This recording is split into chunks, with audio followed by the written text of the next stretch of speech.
नमस्कार, मैं हूँ मनविंदर। आप सभी राष्ट्रवादियों का एमबीएन नेटवर्क में एक बार फिर से बहुत-बहुत स्वागत है। मेरे साथ जुड़ चुके हैं मुंबई से आदरणीय भाऊ और भाऊ से समझते हैं कि कांग्रेस के सारे पासे उल्टे क्यों पड़ रहे हैं, सारे कार्ड क्यों फेल हो रहे हैं। अगर मोदी को फेल करने के लिए प्रदर्शन करते हैं, तो उसमें भी रंगी राजनीति सामने आ जाती है। प्रियंका वाड्रा को असम में विधानसभा चुनाव के लिए प्रत्याशी चुनने का जिम्मा देने का फार्मूला फ्लॉप हो गया है कांग्रेस का। कांग्रेस के सारे ट्रम्प कार्ड फेल हो रहे हैं। हेमंता बिस्वा शर्मा ने कांग्रेस के इस कार्ड की ऐसी हवा निकाली है। लगातार असम कांग्रेस से हाथ छुड़ाकर भागने वालों की लाइन लगी हुई है। तो भाऊ से समझते हैं कि इसकी सियासी संकेत क्या है। बहुत बहुत स्वागत है भाऊ, नमस्कार। नमस्कार। भाऊ, राहुल गांधी अंदर से कितने डरे हुए हैं। पार्टी को रसातल में ला करके खड़ा करने में कोई कोर कसर नहीं छोड़ रहे हैं। असम कांग्रेस से लगातार पार्टी छोड़ के जाने वालों की लंबी लाइन लगी हुई है। यहाँ पर कांग्रेस ने जिम्मेवारी दी है प्रियंका वाड्रा को, स्क्रीनिंग कमेटी का चेयरपर्सन बनाया है, लेकिन इसका फायदा क्या हुआ, क्या समझ पा रहे हैं आप? राहुल गांधी डरे हुए नहीं है, उनसे कांग्रेसी डरे हुए हैं। कांग्रेसी उनसे डरे हुए ना। देखो, राहुल गांधी कांग्रेस से भागे नहीं है, ये नेता बदली किया नहीं जा रहा है, इसलिए कांग्रेस के जो असम के बहुत सारे नेता वगैरह है वो भाग रहे। तो क्यों भाग रहे? क्योंकि वो राहुल गांधी से डरे हुए, वो हिमंता से डरे हुए नहीं है। बीजेपी हो, हिमंत बिस्वा शर्मा हो, या अपनी पार्टी का काम कर रहे हैं, अपनी पार्टी को जिताने की कोशिश में लगे। तो कांग्रेस ही अगर अपोजिशन पार्टी होती है तो कांग्रेस को हिमंत बिस्वा शर्मा को हराने की कोशिश करनी चाहिए और उसके लिए लड़ना चाहिए। ये सारे जो नेता है, कोई भूपिंदर बोरा वगैरह जो अभी निकल गए पार्टी छोड़कर बीजेपी, उनमें से कुछ लोगों ने, खुद हिमंत बिस्वा शर्मा भी 10 साल पहले कांग्रेस में थे ना। 14 का चुनाव जब कांग्रेस बुरी तरह से हार गई तो राहुल गांधी को मिलने गए थे कि भाई इससे अगर उभरना है, आसाम में पार्टी को फिर से खड़ी करनी है, अपने पैरों पर उभर कर खड़ा करना है, तो कुछ कदम उठाने पड़ेंगे। और वो उनके पास जो कोई प्लान था, जो कोई आइडिया था, वो समझाने के लिए वो कुछ एमएलए की, विधायकों की टीम लेकर गए थे। राहुल गांधी उनकी बात सुनने के बजाय कुत्ते को बिस्किट खिलाते रहे और ये बोलते रहे, तो इनके सामने भी वही कुत्ते की बिस्किट आगे की।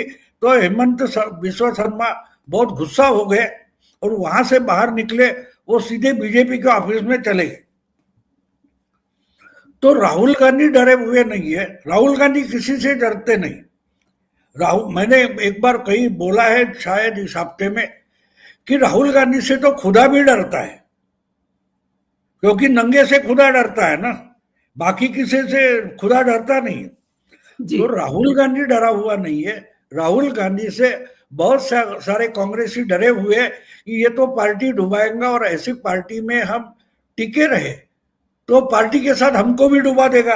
अगर हम इसको बदली नहीं कर पा रहे तो अच्छा है कि इसी पार्टी से भाग जाओ, ऐसे नेता से भाग जाओ।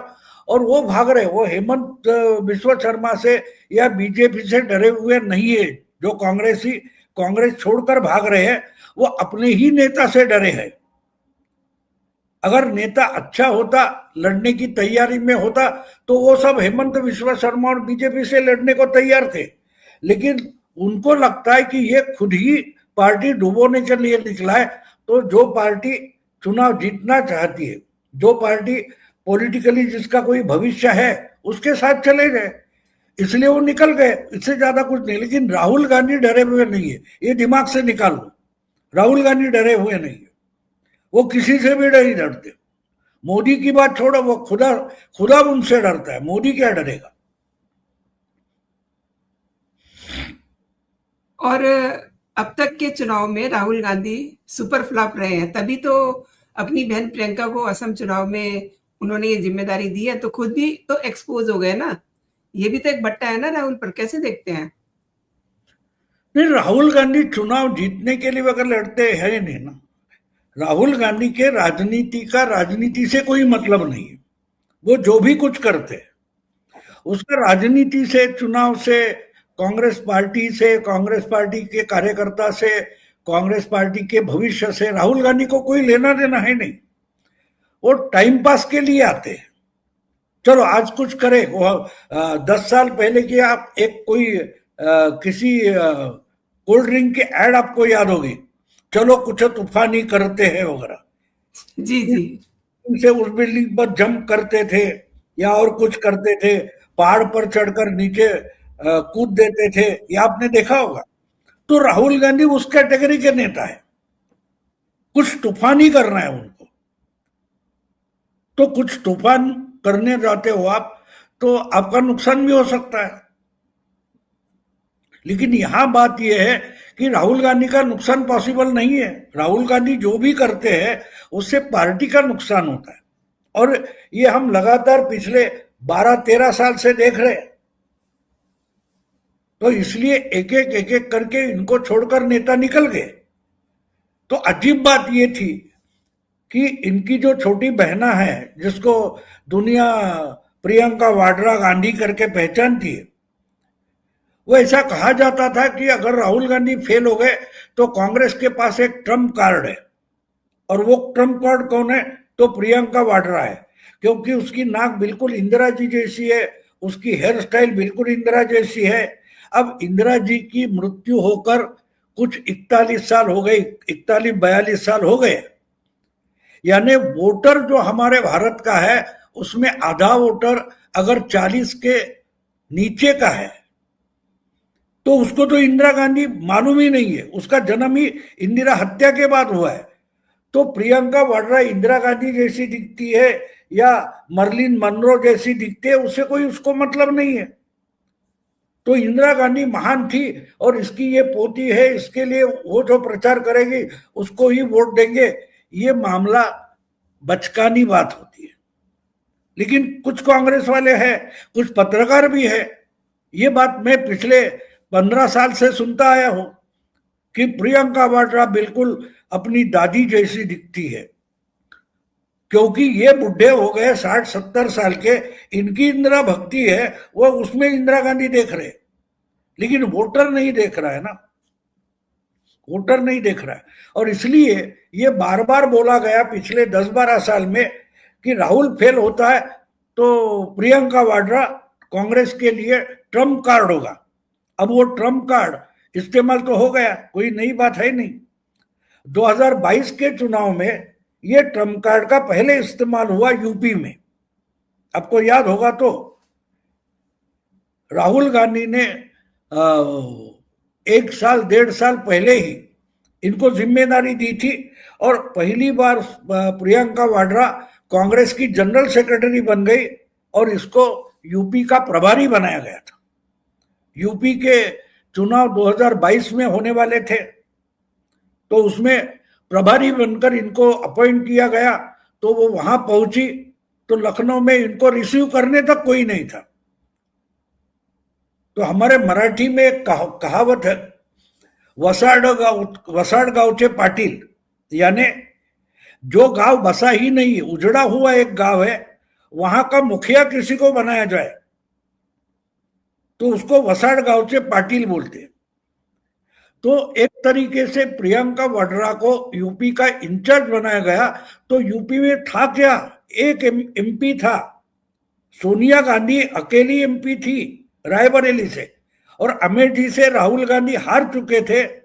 तो पूरे यूपी में 80 में सिर्फ एक एमपी था जो खुद प्रियंका वाड्रा की मां थी, और 403 जो विधायक होते हैं, ऐसी विधानसभा में कांग्रेस के 4 या 5 विधायक थे। ऐसे उजड़े गांव में इनको मुखिया बनाकर भेजा गया था। तो ये जाकर संगठन कब बनाएगी?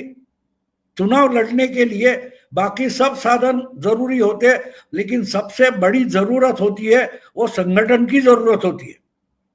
आप पंडाल लगाओगे, आप बैंड बाजा लाओगे, आप लाइट वगैरह लगाओगे, आप सजावट वगैरह करोगे, लेकिन दूल्हा और दुल्हन की जरूरत होती है शादी में। शादी में सबसे बड़ा इंपॉर्टेंट अगर फैक्टर कोई होता है तो उसको दूल्हा और दुल्हन बोलते हैं। और चुनाव की राजनीति में पार्टी का संगठन मतलब दूल्हा या दुल्हन होती है। तो प्रियंका वाड्रा को भेज दिया, अब करो तुम जीत कर लाओ। अरे क्या मजाक है? चुनाव इतना मजाक होता है कि जाओ मैंने भेज दिया है। उससे पहले भी आपको याद होगा तो 2000 शायद 17 के चुनाव में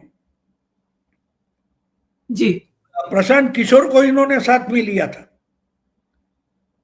6 महीने से प्रशांत किशोर लगे हुए थे। जो इंसान उसके पहले कभी किसी चुनाव में हारा नहीं, जिसका कॉन्ट्रैक्ट लिया, उस वक्त उन्होंने पंजाब भी लिया था, लेकिन अमरिंदर को जिता के दिखा दिया। और उसी समय जो यूपी का चुनाव हुआ उसमें कांग्रेस के जो 8 या कुछ एमएलए थे उसमें से 2 बच गए। यानी प्रशांत किशोर जैसा एक्सपर्ट कैसे फेल हो सकता है, उसका एक्सपेरिमेंट राहुल गांधी ने किया।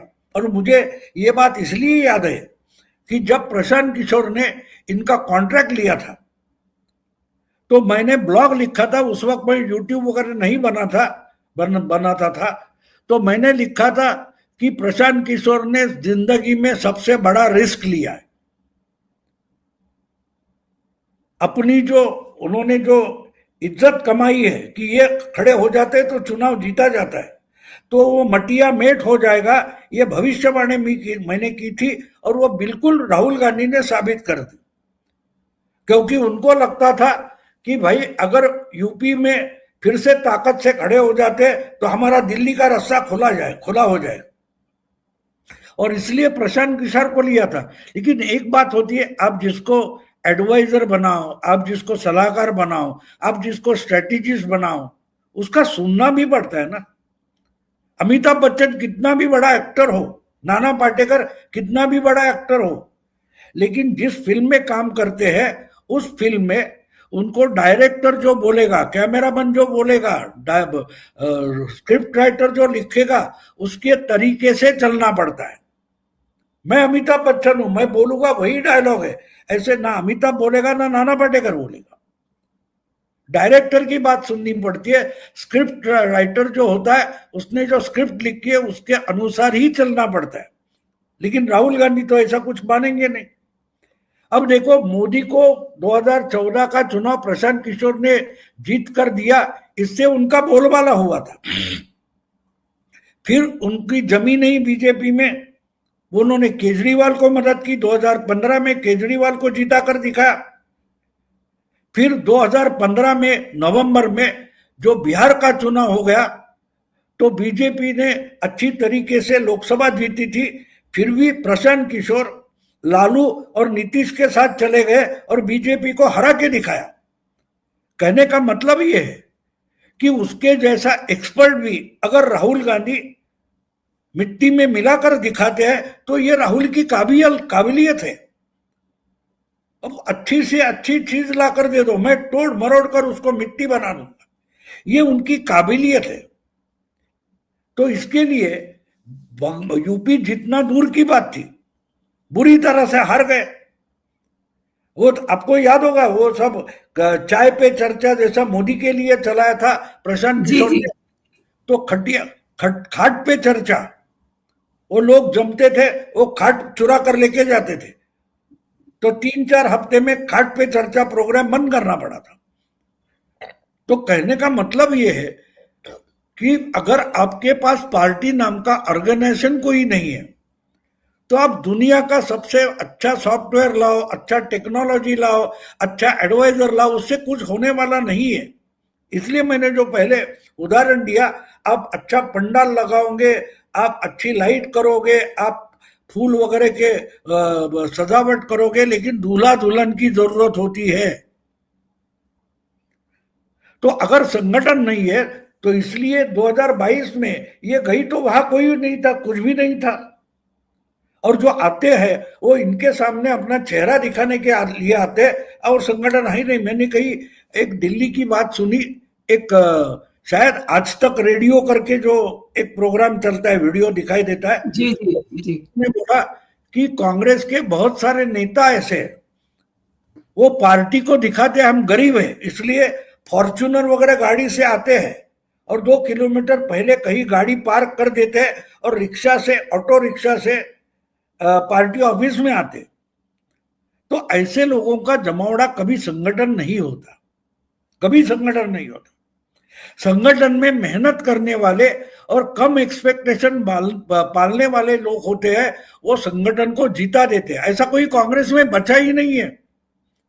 हाँ, आजकल टीवी में बहुत चमक रहे, हर कांग्रेस वाला टीवी पे चमक रहा है और जितनी ज्यादा गाली गलौज करेगा उतनी उसको पब्लिसिटी मिलती है। राहुल गांधी खुश हो जाते हैं, वोट तो मिलते नहीं है, वोट तो मिलते नहीं है। ये हम लगातार देख रहे हैं, लगातार देख रहे। हाँ, एक बात है, राहुल गांधी जहां नहीं पहुंचे वहां कांग्रेस जीत जाती। हिमाचल प्रदेश जीत गए थे क्योंकि राहुल गांधी पदयात्रा में मशगूल थे और हिमाचल के प्रचार में नहीं गए थे। रेवंत रेड्डी जीत गया, राहुल गांधी नहीं गए थे। अभी अभी जो कुछ इकाइयों के चुनाव हो गए हैदराबाद में, राहुल गांधी नहीं गए थे, कांग्रेस जीत गई। तो दूसरी बात यह कि अगर आप जिसको प्रियंका वाड्रा को असम और नॉर्थ ईस्ट के लिए प्रभारी करके भेजे हो, उन्होंने कुछ 20 पॉइंट की चार्जशीट बनाई है हिमंता के खिलाफ वगैरह वगैरह। अरे ये पढ़ने वाले भी लोग चाहिए, लोगों तक लेके जाने वाले लोग तो चाहिए, वरना हो गया क्या? कारखाने में माल आप प्रोडक्ट करोगे, वो दुकान में जाकर बेचना पड़ता है ना। आपके पास दुकान तक पहुंचाने वाला कोई नहीं, आपके पास डिस्ट्रीब्यूशन लाइन नहीं, आपके पास सप्लायर नहीं है, आपके पास रिटेलर नहीं है। चुनाव का तरीका ये होता है ना। तो इन्होंने, हाँ एक बात है कि कांग्रेस के चमचे पत्रकार वगैरह जो है वो तो, हाँ प्रियंका तो ट्रम्प कार्ड है। तो 2022 में उस ट्रम्प कार्ड का क्या हुआ? जो कुछ 4 या 5 एमएलए थे यूपी में, उसकी संख्या 2 पर आ गई। ये ट्रम्प कार्ड है इनका। तो वो ट्रम्प कार्ड पुराने जमाने में जिस ढंग से बोला जाता था, तुरुप का एक्का वगैरह बोलते थे ना, जी जी, वैसे ट्रम्प कार्ड बोला जाता है, जो फेंको तो बाजी आपके हाथ में। तो आजकल के जमाने में ट्रम्प शब्द का अर्थ ही बदल गया है। ट्रम्प का मतलब मजाक। अमेरिका का अध्यक्ष जो बना है डोनाल्ड ट्रम्प, उसने ट्रम्प शब्द का अर्थ एक मजाक बना के रखा है। तो मैं मानता हूं कि अगर नॉर्थ ईस्ट के लिए प्रियंका वाड्रा को ट्रम्प कार्ड करके राहुल गांधी ने भेजा है तो बिल्कुल सही भेजा है, क्योंकि उसको चुनाव का मजाक ही बनाना है। प्रियंका वाड्रा वहां जाकर करेगी क्या? अगर नीचे संगठन है ही नहीं तो वोटर के पास, एक एक वोटर के पास जाना पड़ता है। इन्होंने पिछले बिहार के विधानसभा चुनाव में अपने साथ साथ आरजेडी के कार्यकर्ताओं को रैली में लटका दिया और वोटर के पास पहुंचे नहीं, ना आरजेडी के पहुंचे ना इनके पहुंचे, और कितनी बुरी हालत हो गई देखा है आपने। तो मुझे यही कहना है कि प्रियंका वाड्रा रियल सेंस में ट्रम्प कार्ड है, जो सेंस आज का है, ट्रम्प यानी मजाक। तो पूरी नॉर्थ ईस्ट में जो 6-7 स्टेट छोटे छोटे हैं और असम, यहां कांग्रेस को हराने का पूरा प्लान राहुल गांधी ने बना लिया है और इसलिए ये ट्रम्प कार्ड उधर भेजा है, जिसको प्रियंका वाड्रा नाम से दुनिया जानती है। और भाऊ अभी आपने नाम लिया हिमाचल का, तो इनकी बेशर्मी देखिए ना, लगातार जारी है। दिल्ली में नंगा प्रदर्शन करने के बाद इनमें से 3 लोग शिमला जाते हैं और वहां पे इनको एक रिजॉर्ट में छिपा दिया जाता है। और वहां की बड़ी अच्छी सेवा चल रही थी, दिल्ली पुलिस पहुंचती है अरेस्टिंग के लिए, लेकिन देखिए उन्हें अरेस्ट नहीं होने दिया, कानूनी अड़ंगा लगा दिया और दिल्ली पुलिस अंततः जो है उन नंगों को फिर टांग के ले आई। और वहां के सीएम देखिए, आप हिमाचल की बात कर रहे हैं, तो सुक्खू ने सीधे सीधे कानून को अपने हाथ में लिया। कैसे देखते हैं? कांग्रेस अगर गधों का जमावड़ा है तो उसी तरीके से बर्ताव करेगा, क्योंकि लोग अगर भाऊ को सुनना चाहते तो भाऊ गधे की बात सुनना नहीं चाहते। लोग गधे की बात सुनना नहीं चाहते। जिनको करना है वो करे, मैं नहीं करता, क्योंकि को लोग रिस्पॉन्ड करेंगे। मेन स्ट्रीम मीडिया में ऐसी ही खबरें लगातार आने के कारण लोग आजकल यूट्यूब पर हमें सुनते हैं। मैं राहुल गांधी वगैरह पर बात नहीं करता, हाँ रेफरेंस से आ जाए। अभी प्रियंका की बात है, उसको अपॉइंट किया है तो उस पर बात करूंगा, क्योंकि वो उनकी पार्टी का टॉप मोस्ट लीडर है। इतना ही राहुल। और प्रधानमंत्री ने साफ साफ बोल दिया कि जो पहले से नंगे वो खुद को नंगा करके क्यों दिखाना चाहते। इससे अच्छी टिप्पणी और भाऊ क्या कर सकता है। अच्छा भाऊ, हमने लास्ट वीडियो में एक बात की थी, आपकी भविष्यवाणी बिल्कुल सही होती दिखाई दे रही है ममता बनर्जी पर। पश्चिम बंगाल में देखिए अब चुनाव होने वाले हैं, लेकिन जैसे ममता दीदी ने रायता बिखेर दिया है, सुप्रीम कोर्ट का सख्त फैसला आया है, आपको लगता है कि ममता बनर्जी जजेस को सही तरीके से काम करने देंगी? और दूसरा, 28 फरवरी तक एसआईआर का काम क्या पूरा होगा? क्योंकि इसमें भी कई सारे किंतु परंतु लगते हुए दिखाई दे रहे हैं। नहीं, मैंने तो उस दिन ही बोल दिया था तुम्हें, 4-5 दिन 6 दिन पहले की बात है, मैंने कही थी जी कि अगर 28 तक नहीं हुआ, 7 मार्च को अगर चुनाव डिक्लेयर नहीं होगा तो चुनाव नहीं हो सकता। चुनाव नहीं हो सकता तो अपने आप राष्ट्रपति शासन लगने वाला है।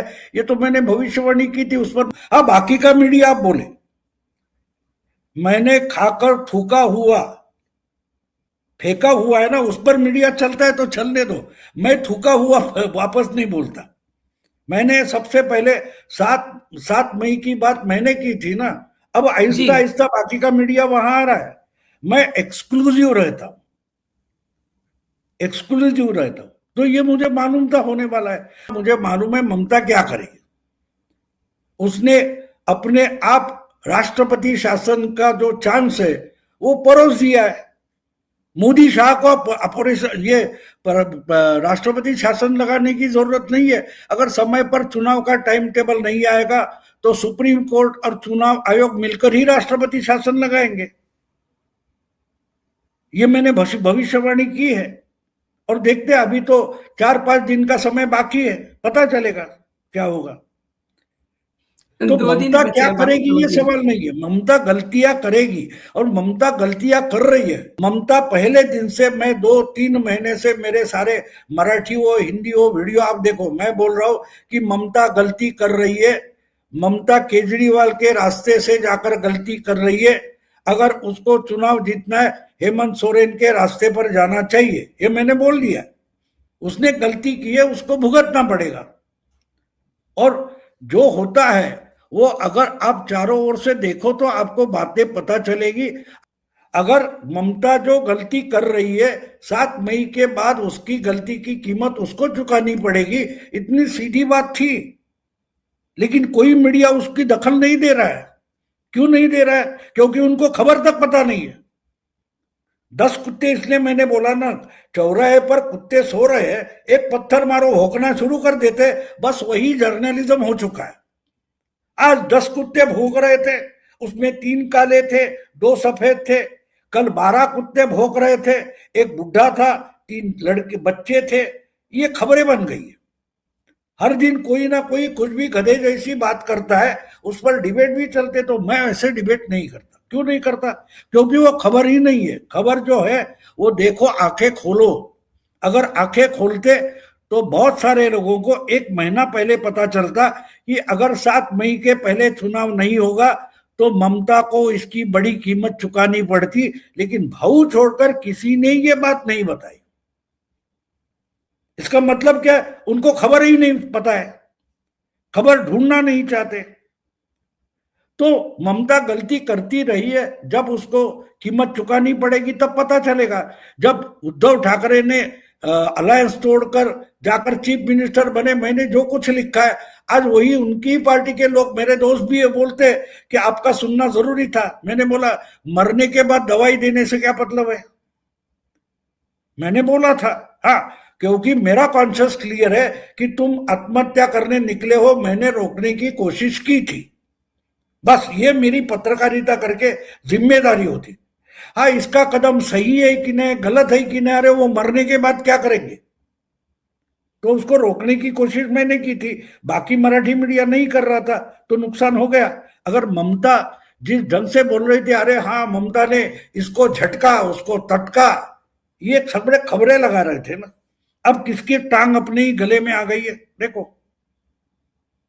क्योंकि इनको खबरें खुद नहीं पता है और ये खबरें दिखाते, उस पर चर्चा करते।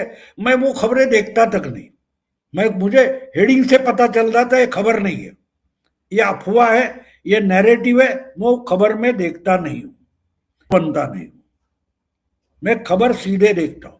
क्या बात है भाई, अभी 28 लास्ट डेट है, ठीक है, तो मैं देखते देखते गया, अरे मैंने इस पर जाकर गूगल पे जाकर देखा कि विधानसभा की कार्यकाल कब खत्म हो रहा है, 7 मई। 7 मई से मैं उल्टा आ गया, तो तारीख निकली 5-6 मार्च। अगर 5-6 मार्च को टाइम टेबल नहीं आया, ऑटोमेटिकली विधानसभा खत्म हो गए। तो खबर ढूंढनी पड़ती है, खबर आपको कोई परोसता नहीं आकर, जो परोस रहा है समझो वो खबर नहीं है। कोई प्रवक्ता बोल रहा है, कोई पार्टी का नेता बोल रहा है, वो खबर नहीं होती, खबर ढूंढनी पड़ती है। देखो कूड़ेदान में भी कुछ लोग प्लास्टिक की बोतल ढूंढते हैं, कोई एल्यूमिनियम ढूंढते कूड़ेदान में, लेकिन ढूंढते हैं वो कूड़ेदान। ये सब मीडिया जो है, मैं उसको कूड़ेदान समझता हूँ, उसमें खबर कहाँ है वो ढूंढता हूँ और उस पर मैं बोलता हूँ। वो आपने बहुत बड़ी बात की है और आपने मेरे दर्शकों को तमाम विषयों पे विस्तार से जानकारी दी है। आपने मेरे लिए समय निकाला, मेरे शो के लिए समय निकाला। आपका बहुत-बहुत धन्यवाद।